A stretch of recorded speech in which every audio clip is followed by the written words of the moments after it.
It's Mid-Morning Talk with Najma Kota on Salam Media. In the second half of our show, as I've said earlier, we speak to Sister Shamshad Sayed, who is the spokesperson for the South African National Muslim Women's Forum, and one of the panelists that was in the conference over the weekend. She is Sister Sadia, a qualified electrician, certified facilitator and coach specializing in mindset and transformation coaching for women. Sadia is a Million Stars coach, one of the founding members of the Duduza Muslim Women's Forum, which falls under the umbrella of the South African Muslim Women's Forum, as well as an executive member of the Sistership United Indian Initiative. She was born in the rural Eastern Cape.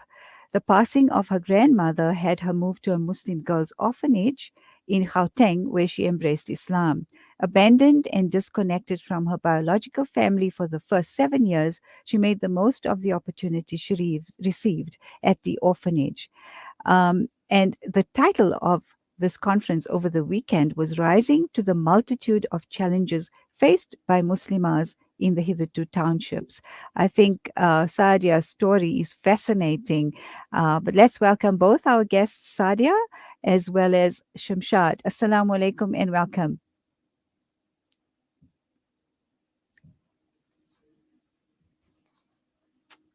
Our guests are joining us telephonically. Can they hear us?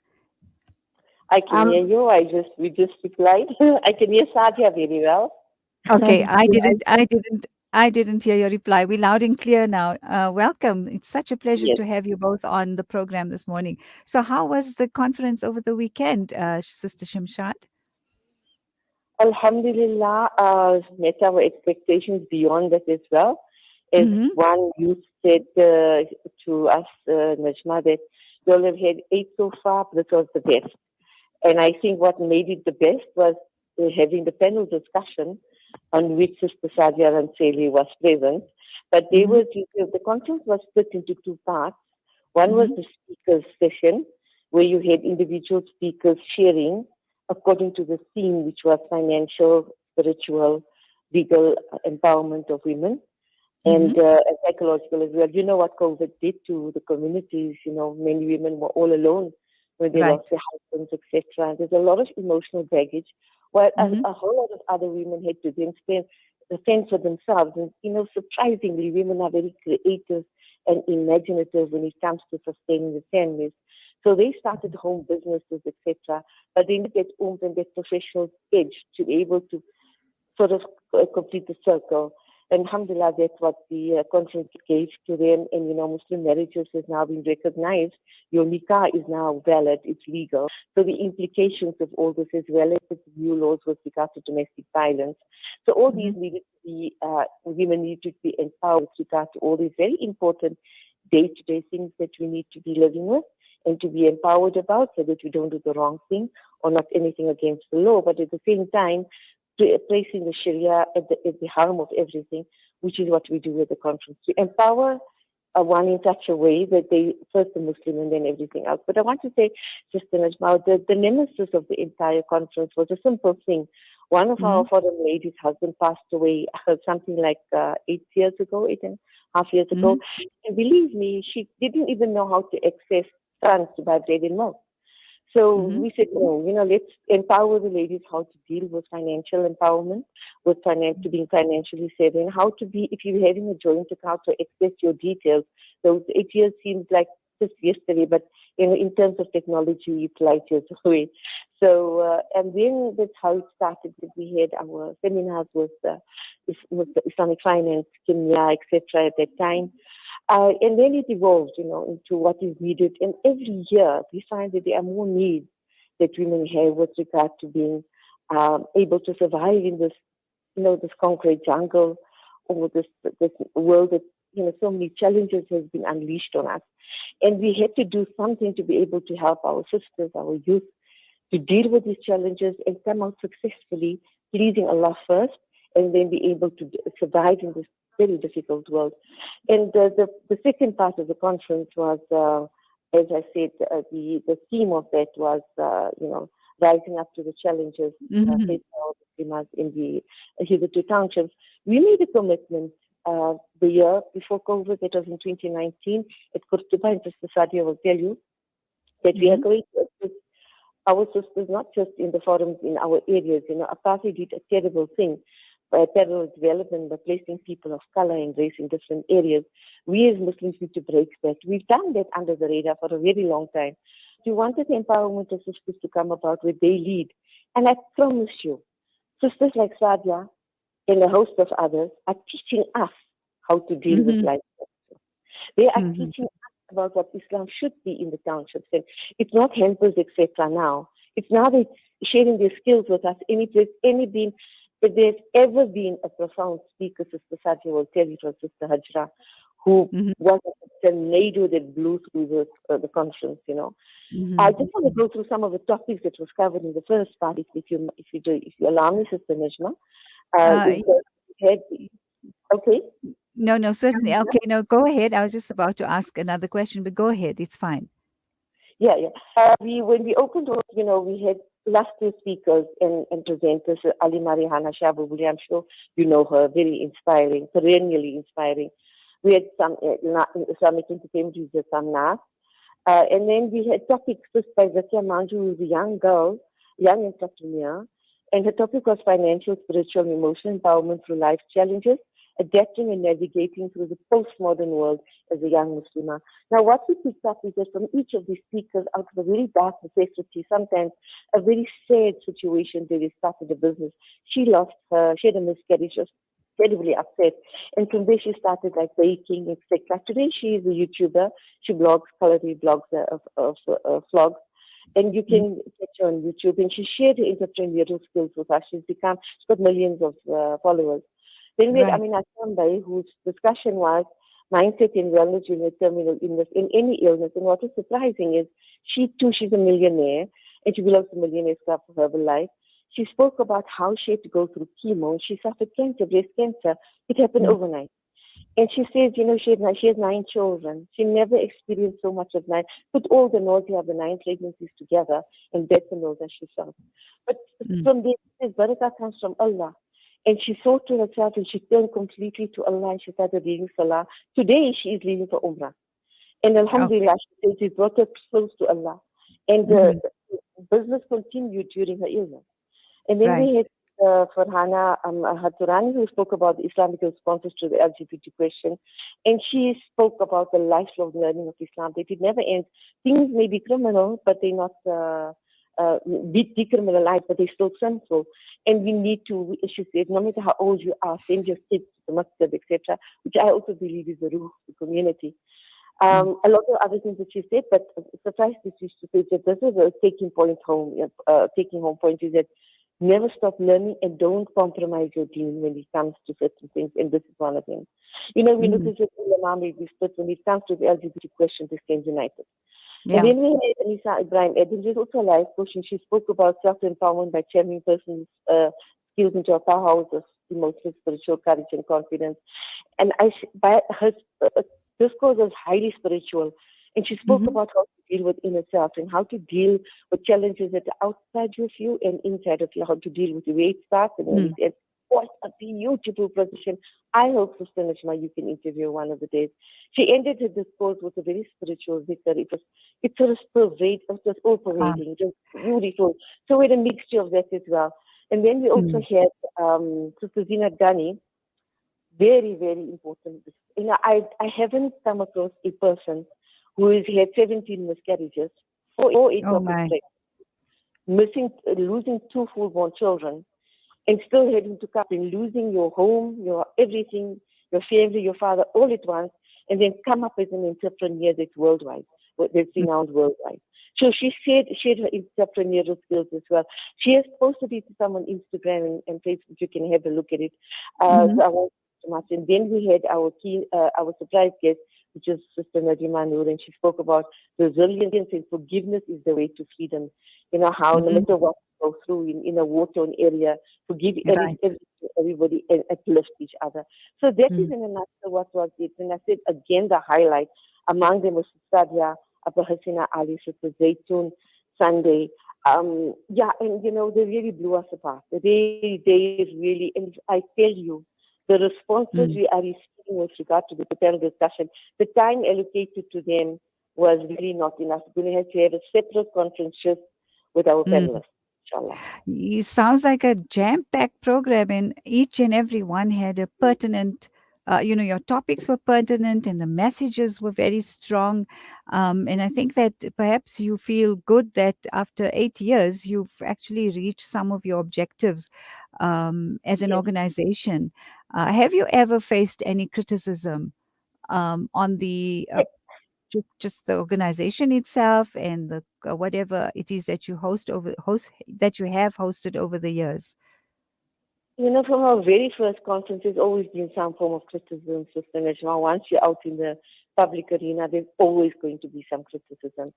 But Hmm. we take it like women, like Muslim women. The wives of Rasulullah Sallallahu was also slandered.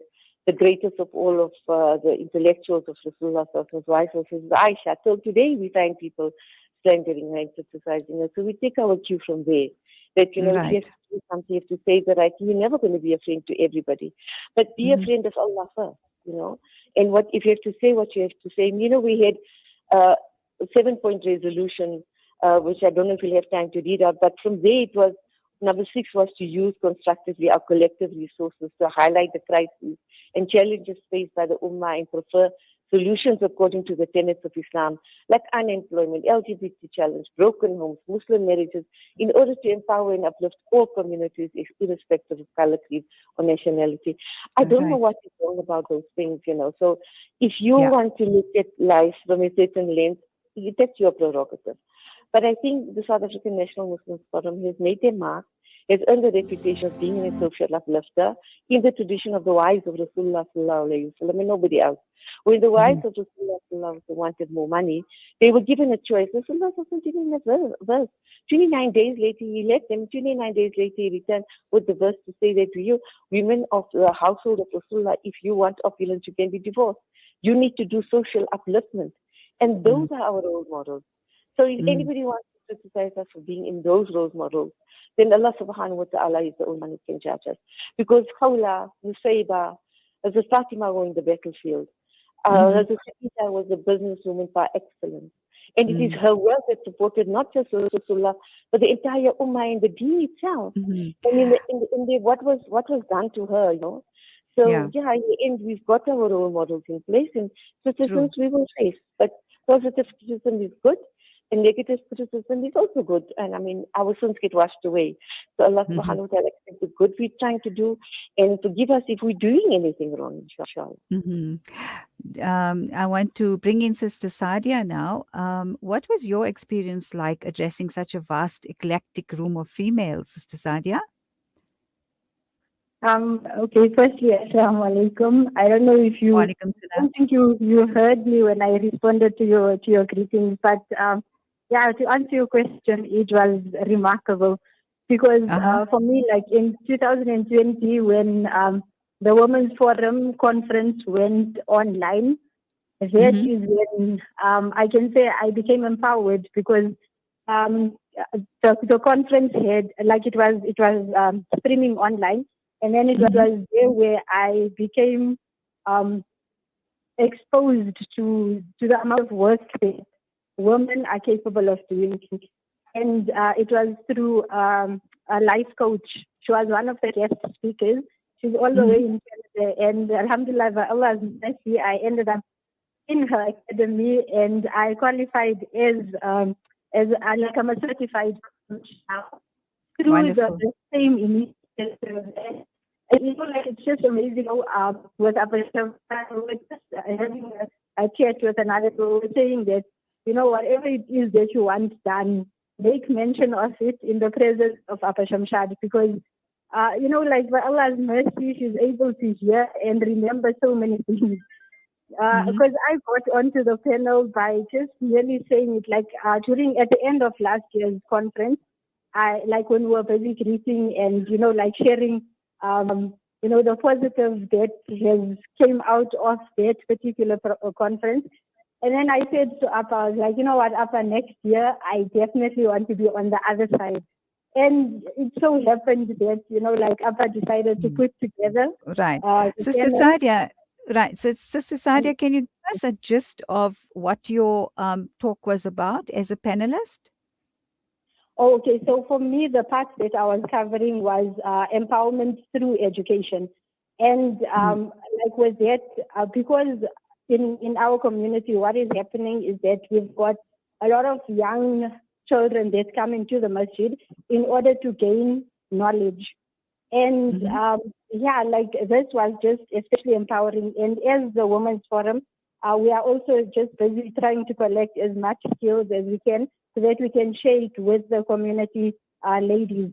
Like as we speak, I'm at a sewing center where I'm actually getting skills of dressmaking so that I can then take it over to the community.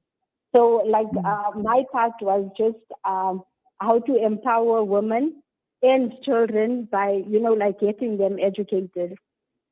And so what are the multitude of challenges faced by Muslimas in the townships? What's different? Okay, what actually becomes different is that a lot of these skills that are shared and the empowerment, it's not like most of our ladies are unable to travel to the places, and so that becomes a challenge because like it's getting them motivated to actually take up a certain skill and for them to actually believe that they are capable of becoming independent financially and not only depend on the food parcels. And like how I had mentioned also in the conference yesterday, that alhamdulillah, the food parcels, they make a huge difference. But it would be so much better if these women are then able to gain skills so that they can also become part of the economy. And by Allah's mercy, we were able to get 2 ladies into sewing classes that is in the local area. And they are currently doing sewing, and our next step is to try and raise funds, for sewing machines so that they can then use whatever skill it is that they have acquired in order for them to now be the breadwinners in their household. That's wonderful. And it's working. If you're saying, even if for now you have 2, but I'm sure that will multiply in your, your perseverance and the support that you're getting from the Women's Forum. Are you an active member of the forum, by the way? Yeah, I am. And it was in 2019 where we went and had a meeting with Appa Shamshad. And alhamdulillah, together with my mother-in-law, we formed the Juza Muslim Women's Forum. And it is from there we were able to, like invite more to join them so that we can actively do work in the community. And subhanAllah, we've been able to, like cook. During winter, we made soup, and then we were just like being in the community. So, yes, with all the inspiration from the bigger South African Women's Forum, we are getting the support as well as the ideas on how we can also make a change within our community. That sounds good. Did your panel discussion yield the results that you anticipated? Yes, it was very well received. Like when we went in there, we were sure exactly how the responses will be because, like it was something that was done for the first time. And alhamdulillah, the way the people that were there were responding, and it's like everybody just wanted to know more and everyone wanted to have their own contribution to whatever challenges that we are facing because like as we were preparing for the panel discussion, we had also outlined not just the possible solutions. So as we were interacting with some of the ladies, there was a lot of people that were coming up and like offering whatever assistance they have and seeing how they can also be part of that empowerment, inshallah. Good, because conferences are held, discussions, meetings, panel discussions, speeches, discourses, etc. It's wonderful, but what we take from that is equally important, and perhaps that's a question for Sister Shamshad. Hey. So, sorry, what was the question again, Sister Nishma? No problem.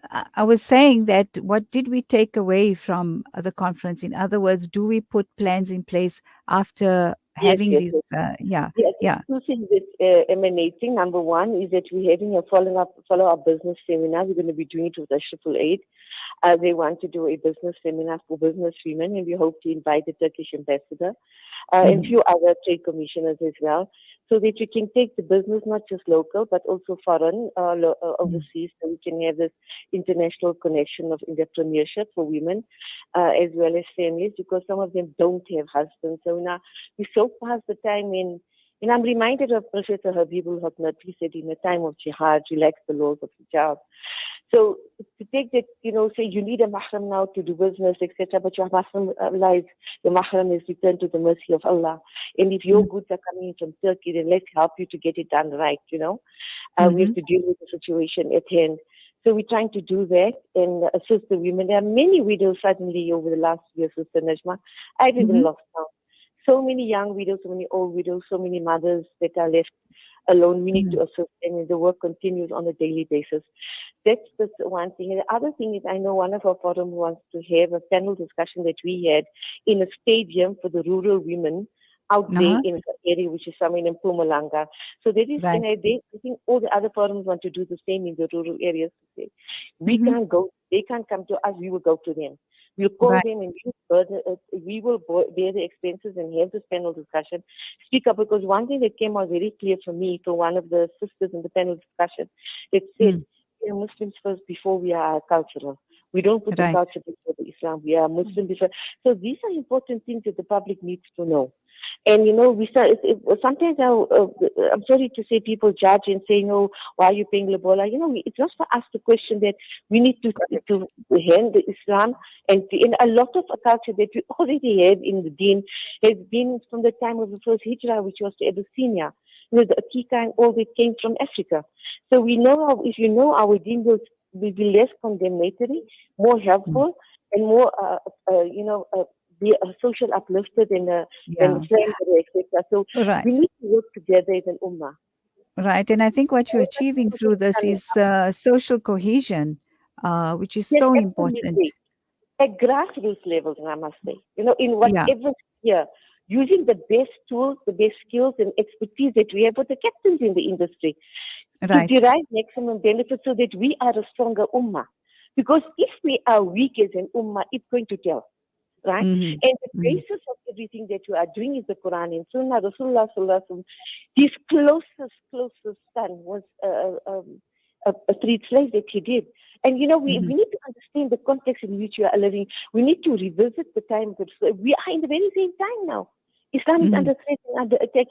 We need each one's skills and resources in order to come together. We can't be armchair critics and continue to judge people according to your idea of what Islam is about, So social upliftment is a reality. It's a reality. This is manifest and there's so many stresses out there for women. We don't often realize just how much all these manifest in mental and spiritual illnesses. So we need to give the wrong message. We need to understand we're not helping, we're hurting the ummah.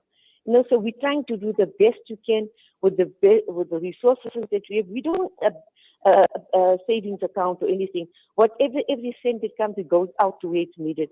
And Allah has given us power with this, And we don't even take an admin fee, So this is the humanitarian endeavors on the basis of the wives of Rasulullah, the social upliftment on the wives of Rasulullah. In that way, that's what gives us the courage to get up every day, go forward and do it. And most of it is under the radar. Whatever comes over to the media, but it's fine. We'll take it. We have broad shoulders. So at the end of the day, the work must continue. Allah will question us. And all we can say, we had an example, Allah, you gave us in the Quran, we tried the best we can. If we erred, forgive us, but accept whatever we did because we keep reconnecting with Allah and revisiting and renewing and purifying our intention, inshallah. I want to say to Sister Sadia, young, enterprising, beautiful, lovely woman, what a job she's doing in Duduza. In the time of apartheid, sister, you will know, Sister Najma, how much of problems there was in Duduza. This child goes and turns it around and makes it a giving community. Allah subhanahu wa ta'ala bless you, inshallah. Hats off to Sadia. Do you have something to say, Sister Sadia, in closing? Um, First, like I'm extremely grateful for the opportunity and the platform, because like how Abu Shamshad is always making mention of the purity of intention, Right. and like how we know Islam teaches us that your reward doesn't come from the action, but rather from the intention that you make. So Mm. we have made the intention of, like enjoying what's good and forbidding what's wrong, as Mm-hmm. the South African Muslim Women's Forum statement states. And Alhamdulillah, we try our best, like to do whatever it is that we possibly can in order to please our Creator, because the ultimate goal is to enter Jannah, and it's by these little acts of kindness, inshallah. Ameen, inshallah. Sister Shamshad, what can we look forward to with upcoming activities with the Women's Forum? Inshallah, hopefully end of October we're going to have this business seminar. We'll tell you about it. And hope Mm-hmm. it's in great location as well, inshallah. The other thing is we're going to be having our annual Qiraat Jalsa. It's going to be the 11th one, alhamdulillah. So we'll keep you posted all about that. And then our year-end, get together, which is where we share certain things for the coming year, etc. We reflect on the year that passed and Mm-hmm. the year to come. So it's a connection. And also the roadshow with Salam Media and Sister Narima. We hope Allah subhanahu wa ta'ala blesses it and guides us in everything we do, inshallah. May Allah accept all of your intentions, endeavors, and grant you barakah in the work that you are doing, and everyone else that's part of this amazing Muslim Women's Forum. I think you've grown leaps and bounds, and may you continue to do that. Jazakallah, Jazakallah khair to Sister Sadia and to Sister Shamshad for their time with us on Mid Morning Talk. We appreciate it. Assalamu alaikum wa rahmatullahi wa barakatuh.